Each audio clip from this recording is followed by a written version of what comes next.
अहम खबर शामिल करेंगे। खैबर पख्तूनख्वा काबीना में रद्द-बदल पर इख्तिलाफात शिद्दत इख्तियार कर गए हैं। खैबर पख्तूनख्वा के मुशीर बराए science and technology Ziaullah Bangash के बाद मुशीर बराए तवानाई हिमायतुल्लाह खान और मुआवनी खुसूसी बराए excise and taxation Ghazan Jamal ने भी अपना इस्तीफा दे दिया है। वज़ीर आला महमूद खान ने तीनों इस्तीफे मंजूर कर लिए हैं। डॉन न्यूज़ के नुमाइंदे आरिफ हयात ने भी ज्वाइन किया। आरिफ, बताइएगा क्या तहफ़्फ़ुज़ात सामने आए हैं मुशीरान के?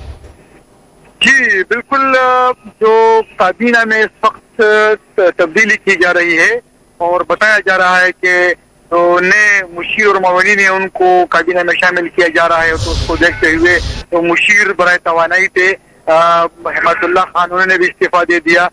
मुशीर बराए science and technology Ziaullah Bangash, उन्होंने भी इस्तीफा दे दिया। और साथ साथ जो मुशीर बराए एक्साइज गजन जमाल, उन्होंने भी इस्तीफा दे दिया और तीनों के इस्तीफे मंजूर कर लिए गए हैं। बताया जा रहा है ज़राए की जानिब से कि परवेज खटक के बेटे इब्राहिम खटक और इस तरह असद कैसर के भाई अकेबुल्ला, उनको काबीना में शामिल किया जा रहा है।